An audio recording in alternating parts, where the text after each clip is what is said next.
Hey everyone, welcome back to the RPGames YouTube channel. My name is Ralph and this is episode 14 of my Pathfinder Kingmaker Let's Play. We have become a Baron.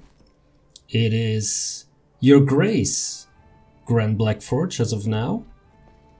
And yeah, we had a little introduction to what is supposed to be the kingdom mechanics or politics, and we're gonna dive into that a little more today. But I want to look around my throne room for a moment. I'm assuming this is something that we can. I'm assuming this is something we can just put stuff in that stays there, right? So I'm actually gonna put all the antiquities collector stuff into this box. Be right back. Okay, I don't think that's gonna free up a lot of weight, but at least we've got that out of the way. And here it is, the royal bedroom. Okay, we have some more chests over here. What's this?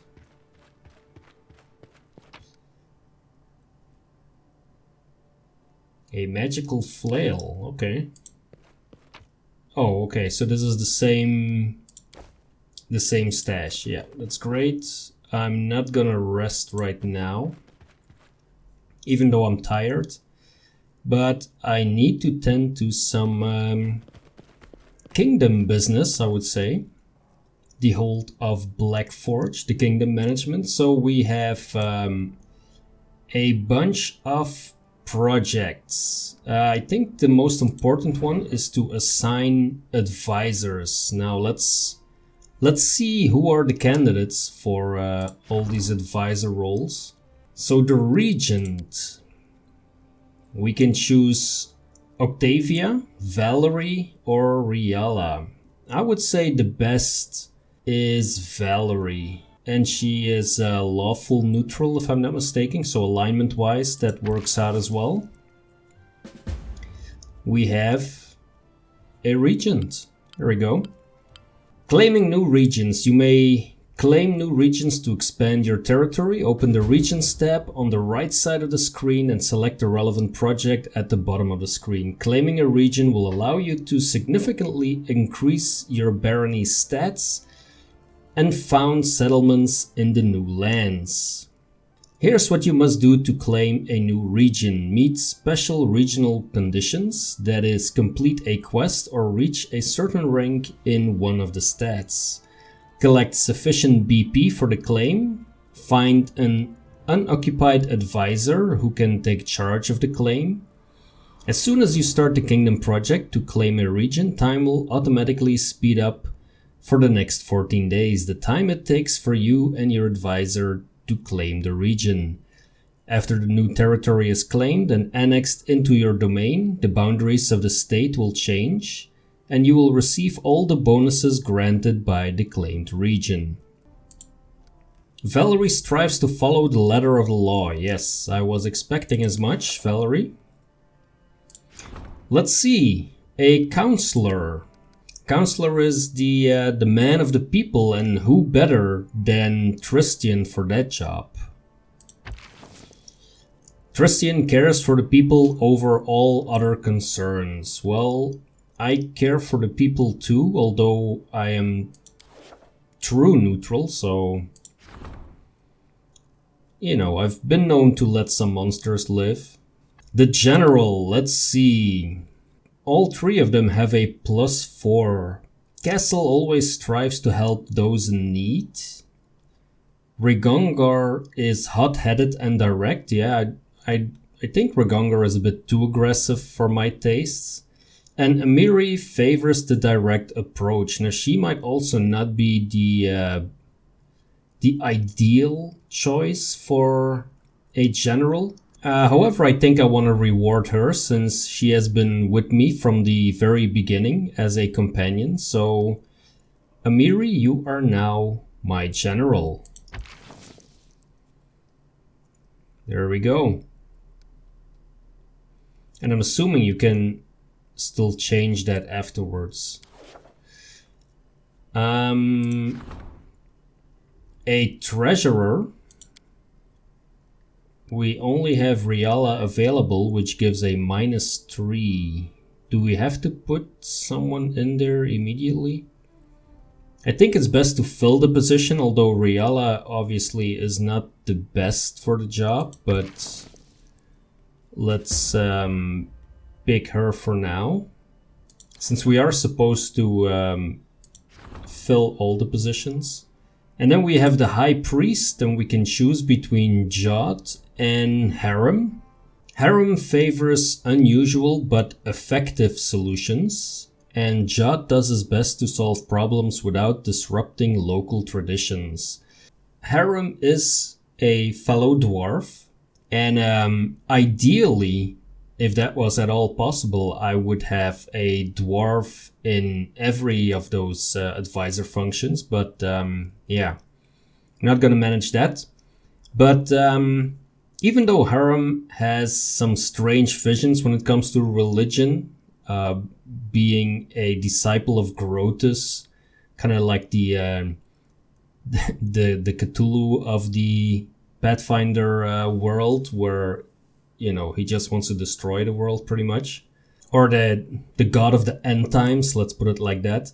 He has a +4 instead of Jot's +3. So I'm just gonna pick Harem based on the stat, based on the fact that he is also neutral, or partly neutral at least.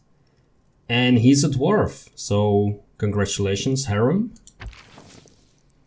You are now the High Priest. Alright, so that is one task, at least, that we have finalized. Let's take a look at the map. So there is a region here, the Outskirts, which apparently we can claim. Let me quickly take a look at the other projects here. There is a trade agreement with Sertova. Our merchants will receive the right to establish a sizable trading post in the heart of New Stetven. Each city in the barony gains an extra +5 BP per week, +2 BP for each town, and +1 BP for each village. Oh wow. Choose an advisor to handle this event. Advisors will act according to their position in government, beliefs, and alignment. Choose wisely. We need 1,500 BP for that? Oh, wow. Where are we gonna get 1,500 BP? Does this have a specific end date? Requires 60 days to solve, but it doesn't mention that there is a specific date by when it needs to be finished, right? Let's see what the others are. We have Svanki Keek, the High Priest of Aristil from Restov, has a strong interest in spreading the Stag God's fate across the region. He is eager to build a shrine dedicated to Aristil on your lands, but at his own expense. Accept this offer if you wish to gain a useful ally and a place of worship for Aristil. Well, Aristil is actually my deity as well, so I'm going to say yes. Let the harem deal with this, start this project. Then, let's see, plunder the Temple of the Elk and rob it of all remaining treasure, which is plus 150 BP, prevents future restoration of the temple. And then the other one is restore the Temple of the Elk to its former glory, making it the center for Erastil's worship in all the surrounding areas. Unlocks a special region upgrade, prevents pillaging the temple. And this costs actually 100 BP. Oh wow. Well, I don't mind like doing this, but let's see. let's claim this region. Oh wait, this advances time, right? So let's see, what else is this? Now that the undead engineer's curse has been lifted, it might be prudent to study it and be more prepared next time. This costs 50 and requires 45 days, so that is also something that Harem should do, but he's busy at the moment, so let's let him do the priest part first.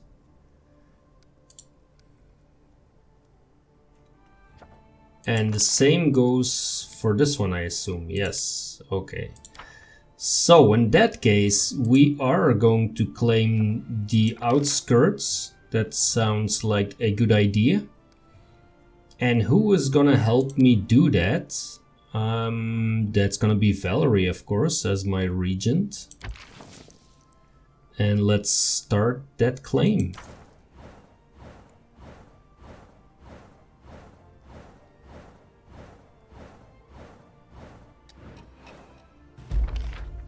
That was successful. We have now claimed the Outskirts. Alright, great. One of your barony stats has reached 20 points. It's time for you to increase its rank. First, meet with your advisor and discuss the future of the state. To do so, return to your capital and click the button on the appropriate event card in the throne room. Whatever choices you make, remember your advisors may disapprove. If the current advisor decides that you argue too much, they will quit forever. After you talk to an advisor and make a decision, a new kingdom project will become available that will increase a stat rank.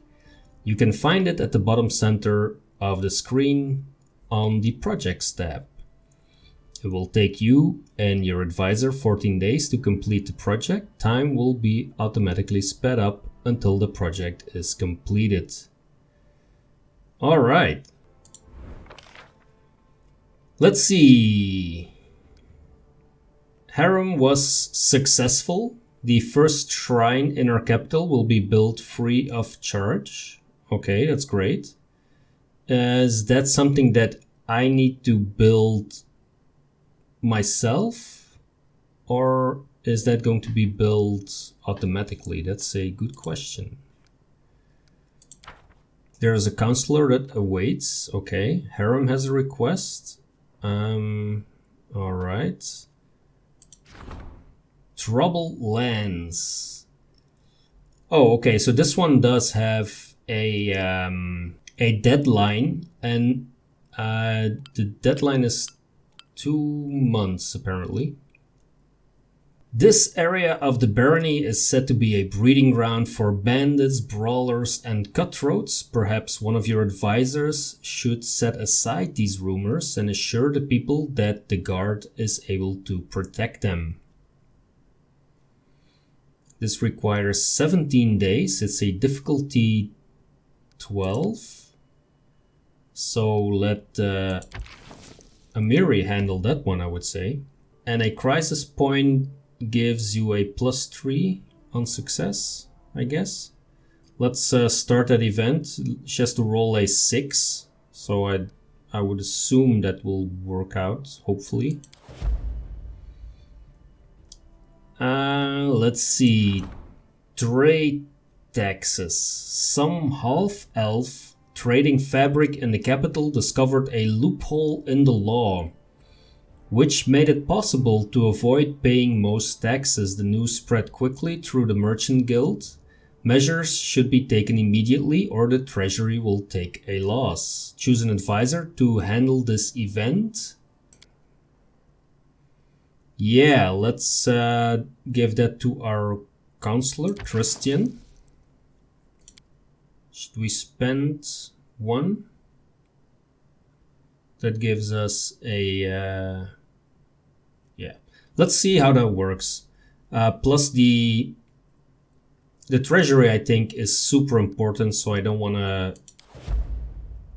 really want to mess with that too much. Oh, that's cool. It shows the picture where they are located now. Okay. So there is a councillor that awaits in the throne room, it seems.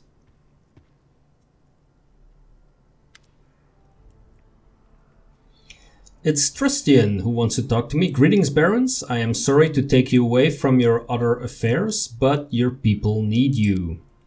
When the stolen lands were freed from the Stag Lord, the people sighed in relief, but many are still confused by their swift change of fortune. Truth be told, they simply don't know what to think of their new baron, nor what to expect of you. Will you be a fair ruler for all, or only for those of wealth and status? Let us reassure your people, show them where your favor truly rests.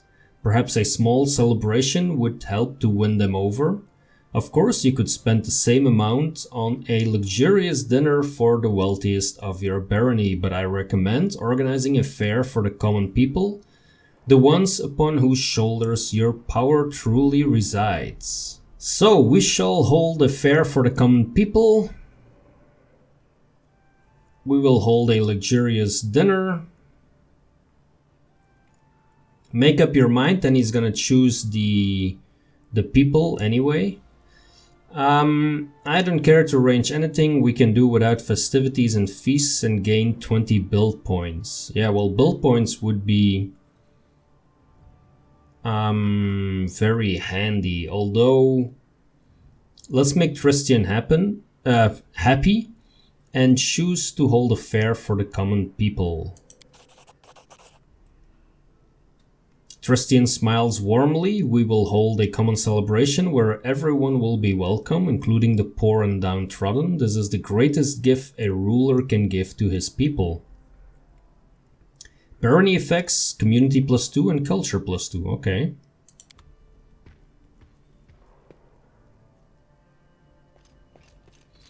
And here is harem. I heard, not that it's important, but well, I heard that an ancient trade road built by the dwarves of the 5 King Mountains runs through these lands. Oh, really? I don't know what happened to them or where they went. Unforgiving time spares no one. But the road itself is still here, and possibly not only the road.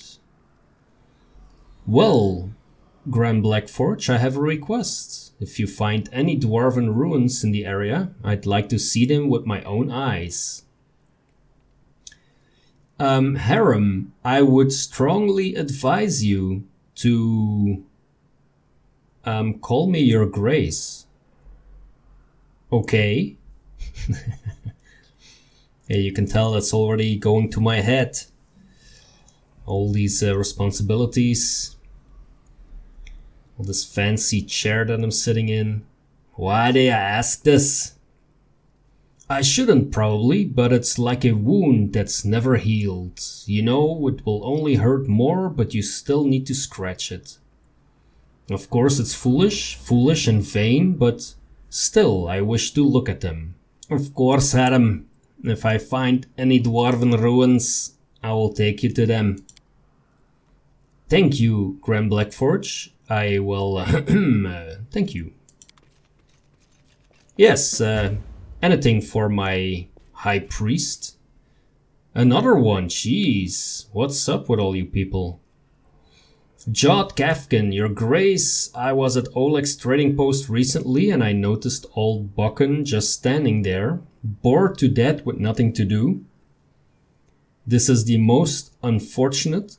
After all, the old grumbler is very knowledgeable alchemist. However, he has no use for his skills since the locals need nothing more than the simplest of healing potions.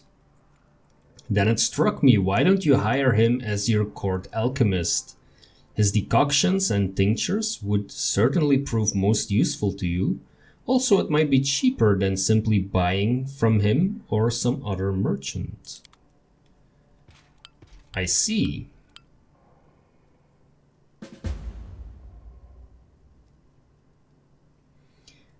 Alright, so we need to talk to Bucken. Let's see what else we have. Start a rank up project. The advisor and baron will spend 14 days on a special project to increase the rank of a respective stat. You can find one such project under the project tab. Assign an advisor. Start a project to increase the rank of a stat. Yes, we've done those. Rank up. Spend 2 weeks resolving the loyalty of citizens in the barony. Choose an advisor to handle this event. Advisors will act according to their position in government, beliefs, and alignment. Choose wisely. We can choose Tristian, but he is on an assignment. And he will be on this assignment for how long exactly? 14 days. Okay, so let's wait for 14 days. That should be fine. Okay, so all according to plan. Let me go out into my capital here for a moment.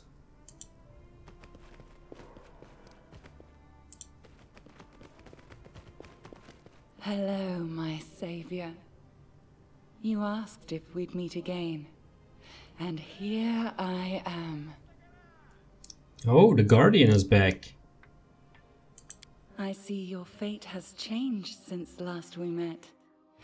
Now you are the ruler who will determine the destiny of these lands.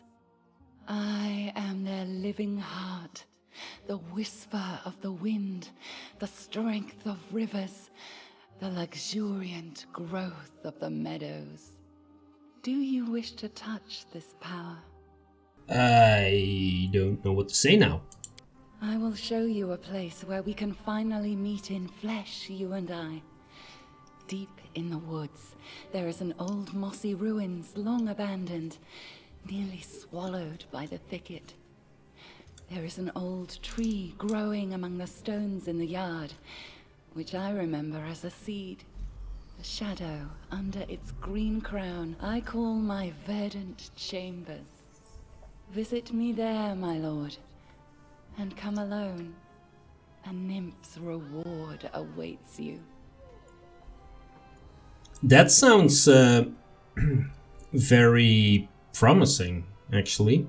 I was happy to help. I'll see you soon in the verdant chambers. So long. I will await you there, as the ground waits for spring under the heavy winter's snow. She's very eloquent, this Guardian.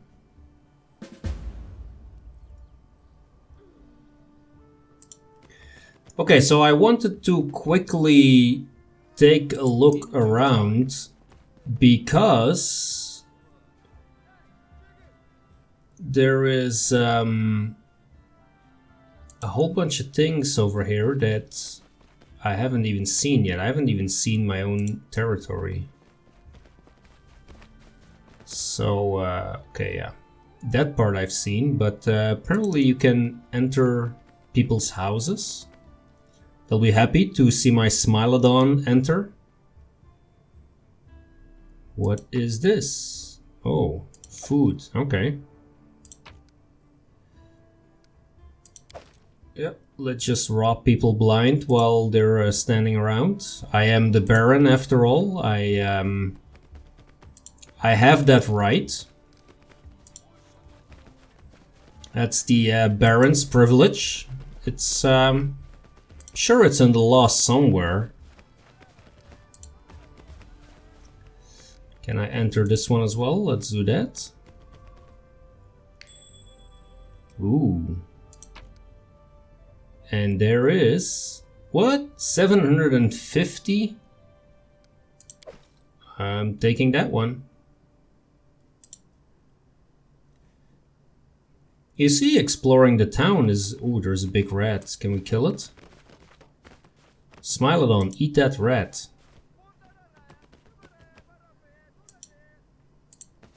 Who is screaming? Well.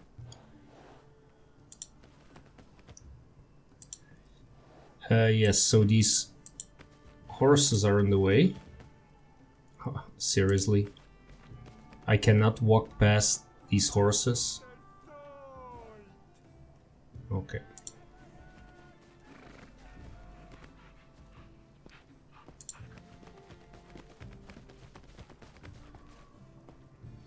Good day, Your Grace. Well, good day to you, dear citizen.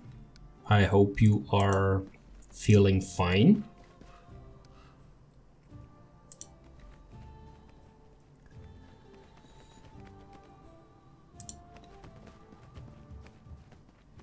Any more places that we can walk into? Okay, this seems to be the edge of the map.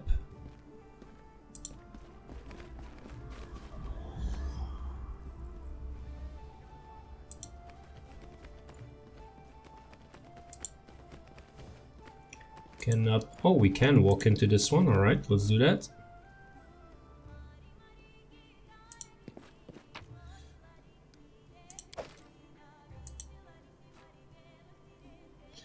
Oh, this is locked. Oh, how unfortunate.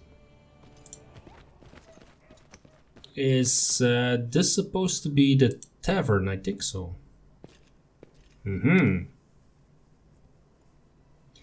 A tense silence hangs over the house. Kaessi, your tiefling friend. Well, friend is a big word, you know. I've only recently forgiven her for insulting me, so, you know. Kaessi emerges from the shadows, but her eyes are staring into the distance. She seems to look right past you. Oh, she's like doing that noble thing where she just ignores me? No, not now. Okay then. The turmoil is suddenly over, but you see fear in Kaessi's eyes, her blue eyes. It's you. I wanted to say I feel almost sure that I've just witnessed some sort of a divine intervention. The girl closes her eyes and clenches her fists, obviously in the grip of a strong emotion, but one you cannot read. I knew it couldn't last forever. Why did he even make this rule if he knew it would be impossible to keep? Come what may, you should know, Grand Blackforge, that the person you know by the name of Kaessi does not exist. My real name is Kaliki, and well, it's a long story, and such stories are better told beside a welcoming fire. Will you hear me out? Fine, let's go. Stories by the fire. In the desert where I was born, my fondest memory. When the day is done, hosts and guests, parents and children, friends and rivals all gather by the fire under the stars to tell their tales. All they did, all they witnessed, all they heard from other travelers, and the whispers carried by the desert wind. My sister and I often snuck in to hear these stories, hiding in the shadows just beyond the circle of light and warmth. We are hellspawn, you see. Tieflings are unwelcome guests in Kadira, unblessed by the light of merciful Sarenrae. We grew up sleeping in a common tent, scavenging food here and there like orphans, all but outcast and disowned. We were 13 when we left and set off to find happiness in the cities, and everyone we left behind sighed with relief. My sister and I, we are twins, but as different as the sun and moon. Her name is Kanara, which means silent flame. She is fire, a cold fire, but one that turns everything to ash. I am a river. It brings me joy to give water to tired travelers and nurture green shoots, but when I flood, I'm bound to bring death. Despite our differences, we are one. Our lives belong to divine Netis, and by his mercy we now live in turns. While one of us is here, the other sleeps in another plane, and when she wakes up, we switch places, just as you just witnessed.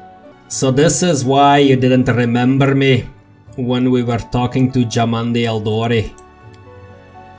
How could I remember you? I'd never met you at the time. That was Kanara.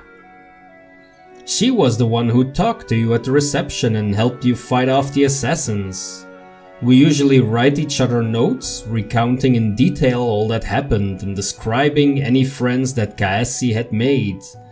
But that time we switched right in the middle of a mansion engulfed in fire and filled with assassins. Kanara didn't have the time to write any notes. And how is it you began to live in Torrance? This story, it's one I've never told to anyone before, no one in the whole world, and it's not easy to confide in a stranger. There's too much grief and guilt in it.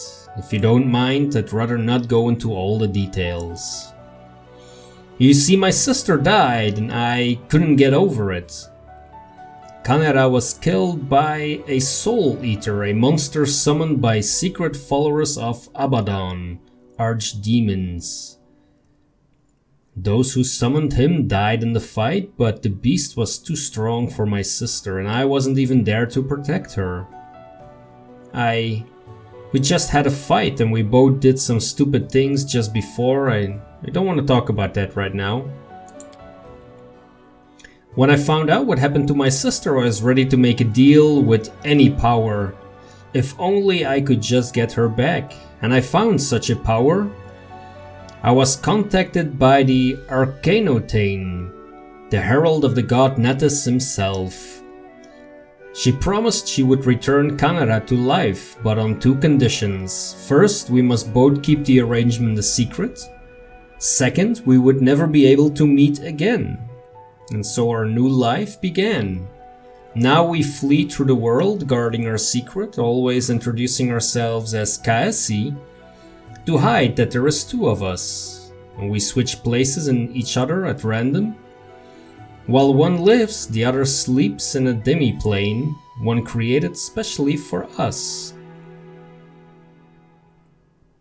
The Arcanum, appearing as a woman-shaped cloud of swirling energy, this creature serves as the herald of Natus.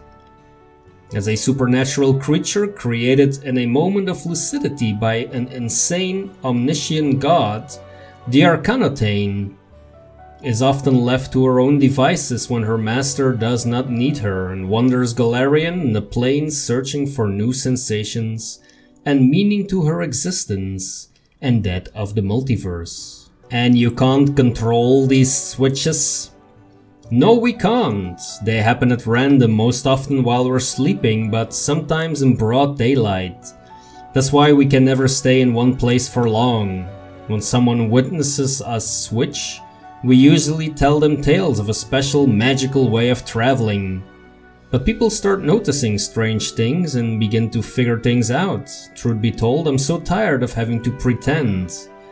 We knew this couldn't last forever, and now that the truth is finally out, what's the point in all this? You revealed your secret to me.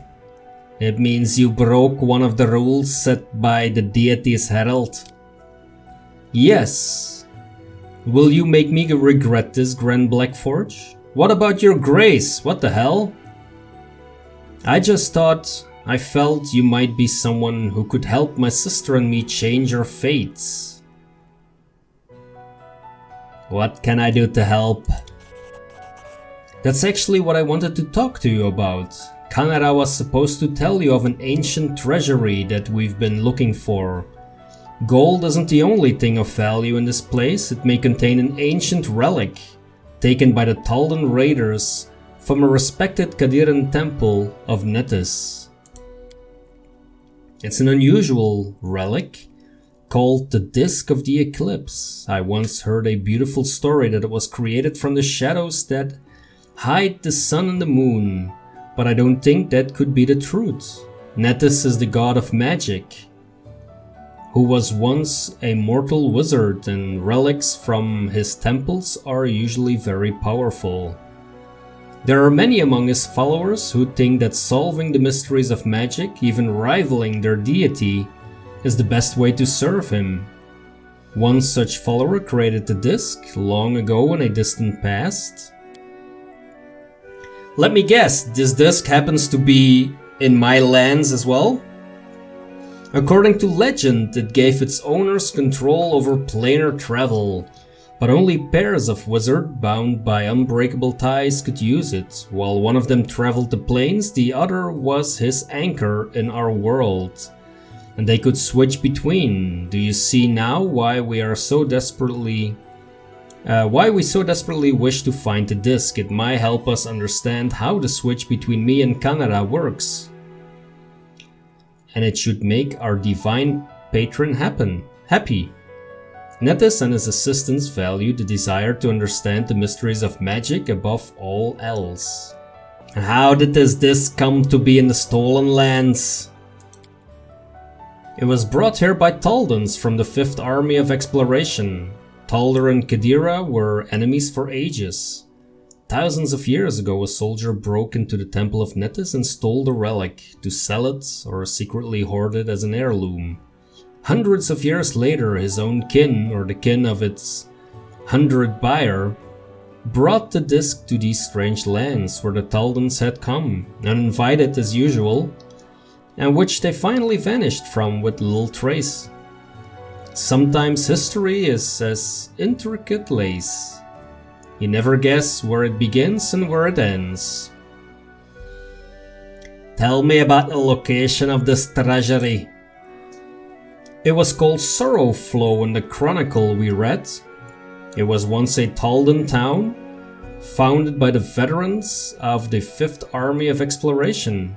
It stood on the shores of a turbulent river, and that was what destroyed it. One night a terrible flood devastated the settlement, killing many and driving the rest to flee. Only the tower of the cliff remained, which was too high for the flood to reach. Water covered the ruins for a long time, but last year it receded. My friends found a chronicle which recounted the destruction of the city and spoke of the disk of the eclipse which was kept there. They managed to track down the ruins, but were frightened away by the monsters and beasts that roamed the area. If this can help, then I agree. Thank you.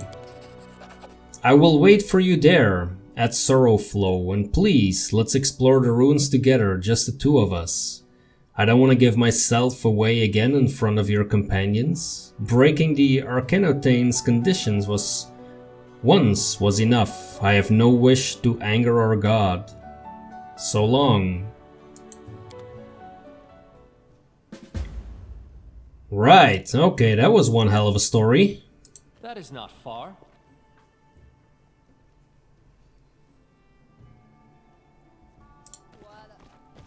Who is Arsino? A woman in rich gold embroidered clothes greets you with a polite bow. Her eyes, the color of molten gold, shine brightly in her dusky face. Greetings, noble ruler of these lands. My name is Arsino. I'm a messenger from the Temple of Abadar in Absalom, and I came here assuming the citizens of your young barony could use the services of a priest. You're an Aasimar, if I'm not mistaken. I suppose it's easy to tell, isn't it? Yes, I am an Aasimar, though I'm not sure how or when the blood of Celestials appeared in my family. Among all my relatives and known ancestors, I'm the only one who inherited it. I must admit I'm glad this lot fell to me. It draws more attention to me, a useful trait for a priest who wishes to gather a congregation. How did you come to be in my barony? That's a long story and not a terribly exciting one. I was born and raised in Absalom, but I saw little point in staying there. What's the purpose in promoting the fate of Abadar in a city already so large and well developed? No, I was drawn to backwater places where civilization was just beginning to emerge.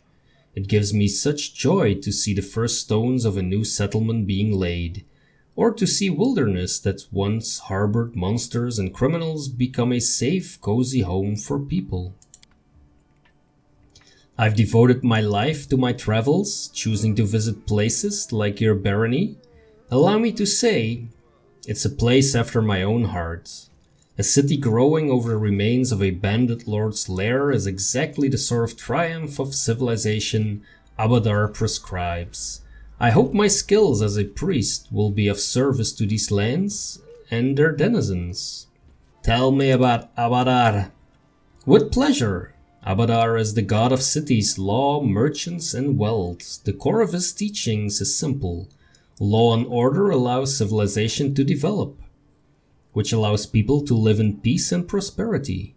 If Aristil favors old customs, small settlements, and simple trades like hunting, then Abadar patronizes development, complex trades, order, and entrepreneurship. Each priest of Abadar finds something personal in serving him. Some believe that law is the main aspect of their faith, and they guard it zealously. Others put the well-being of their society above all. I personally follow Abadar's teachings that say civilization must penetrate the wildest savage lands and help people live in comfort and safety. Well, as a druid, I might not completely agree with you there, but what services do you offer? I can sell you various divine spell scrolls. They're quite useful, even if you don't have anyone in your party who can read them. While you're in this settlement, or indeed any place with a cleric willing to help, you need only open your bag and choose the scroll you wish to cast. I'd be happy to read it for you. However, take care out there. In the wilderness, a scroll is useless without someone who can read it. To use a scroll on your journeys, you'll need a spellcaster whose magical training covers such spells, or someone skilled in magical devices. I could use the help of a cleric. That's precisely why I'm here. Okay, so I'm not going to buy anything right now. So, alright. As it should be.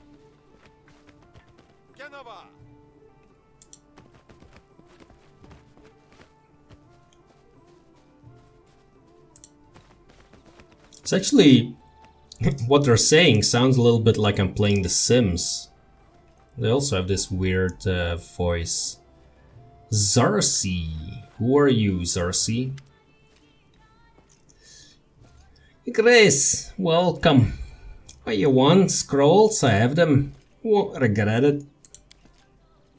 My suppliers will bring more scrolls for sale if you manage to attract more mages to your lands. More mages, more demand, more goodies for you. So go build them libraries. We'll both profit from it. Could you perhaps speak a bit more slowly? I had a couple of drinks. Sure, as you wish. Who are ya? Zarsi the Letter Gobbler, at your service. Best spells, charms, jinxes, and hexes for the best barons across all the river kingdoms. Buy it all and don't be stingy. You won't regret it. Where do your goods come from? It's a family business. I've got siblings across all Mendef. They pinch they're very creative suppliers and I sell it all. Get it now? Don't hesitate. My goodies are great. G-G-R-E-A-T. Great. I need to go. You'll be back, I know it. Then we have Verdal. Oh, a young dwarf. Alright. Red-haired, neat and surprisingly clean-shaven. Seriously. Stands leaning against a sledgehammer. He's busy reading some book, but as you approach he looks up and bows slightly. Greetings, your grace. I am Verdal, a blacksmith. What can I do to help you? Tell me about yourself. What is there to tell, your grace? I'm a blacksmith. My father was a blacksmith, my grandfather was a blacksmith, and his grandfather too. Well, that makes two of us. My great-grandfather was a famous blacksmith as well.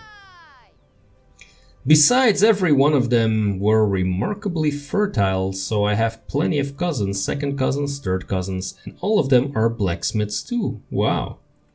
Pretty much all the weapons in Mivon were forged by someone from our family. That's why I moved away from the old home grounds. My skills are more useful here, that's for sure.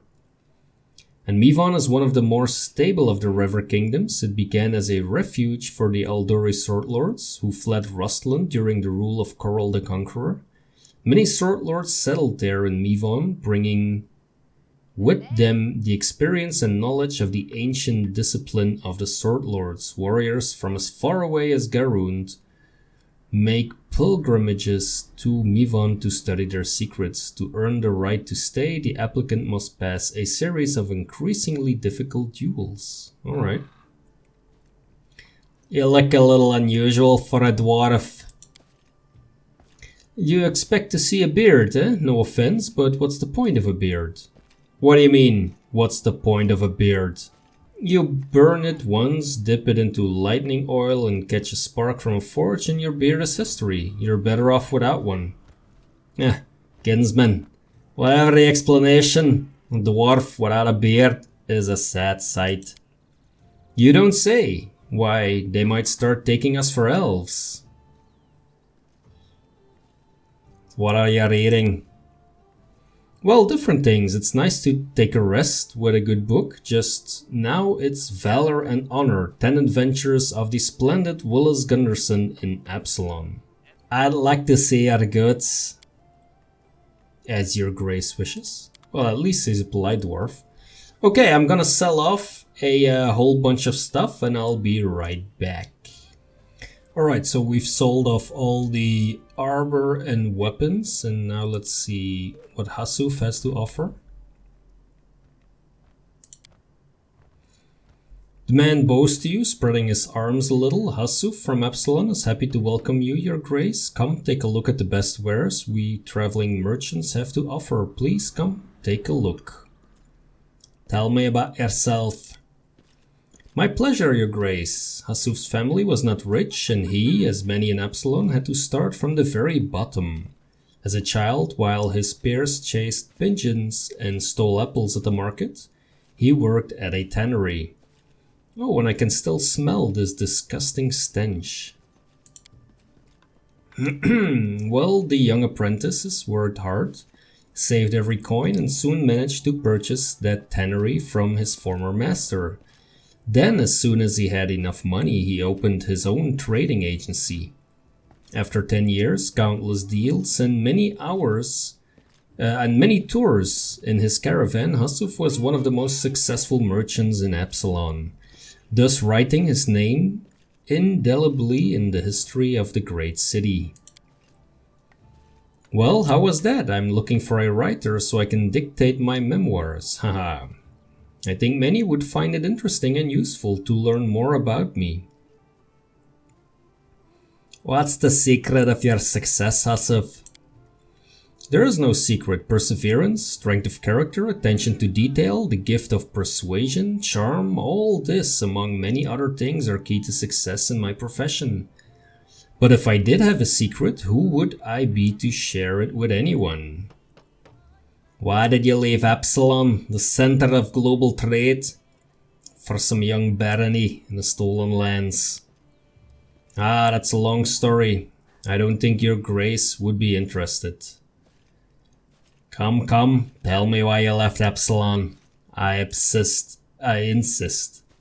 Very well, as you wish, your grace. It was about a woman. Ah, of course. When I was still young, I fell in love with the daughter of a judge, an important person in Absalom. For many years I tried to win her heart, but she was cold as stone. I should have given up, but this is not in my character.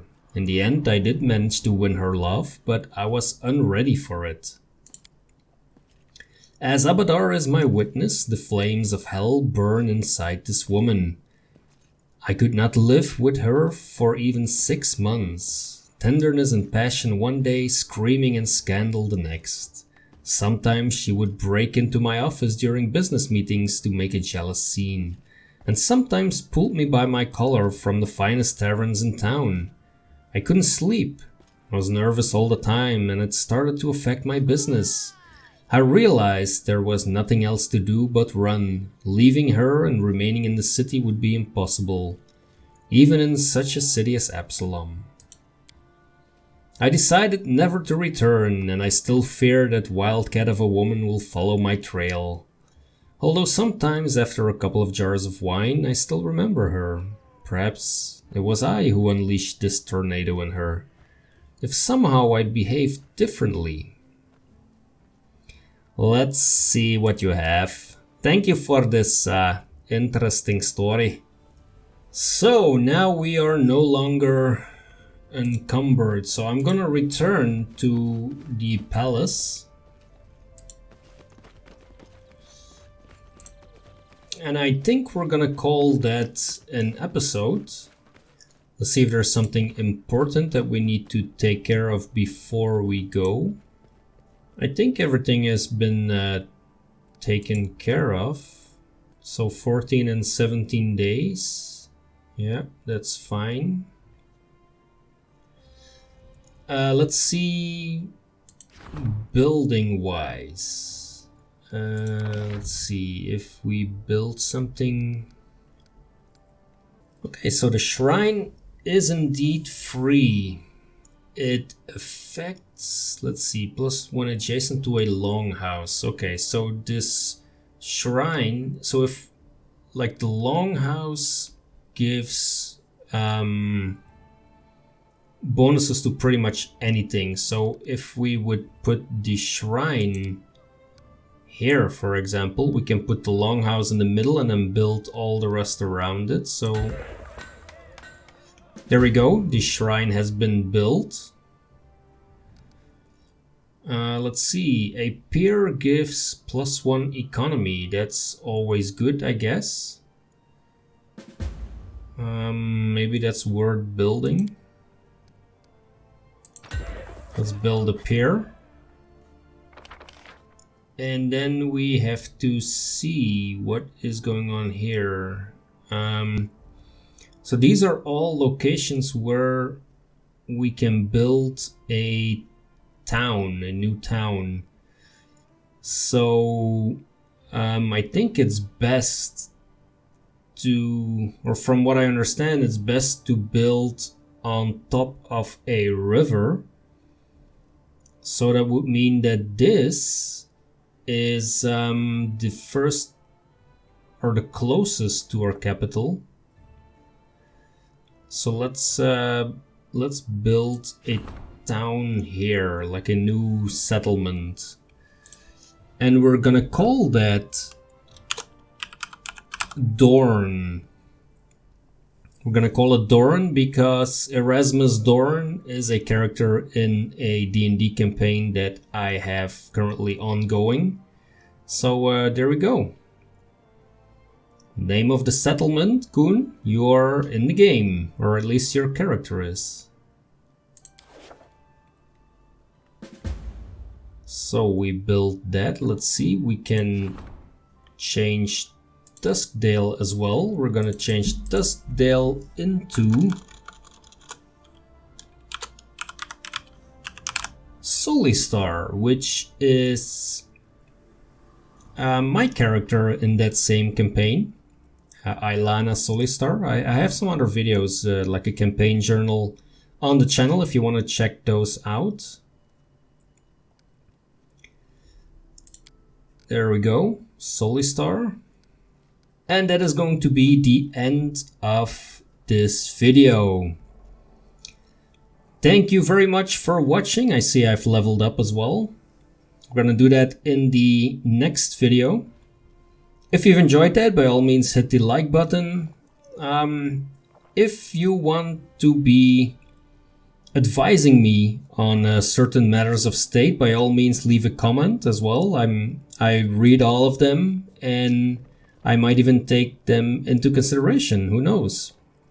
Thanks a lot for watching, subscribe, and see you in the next video.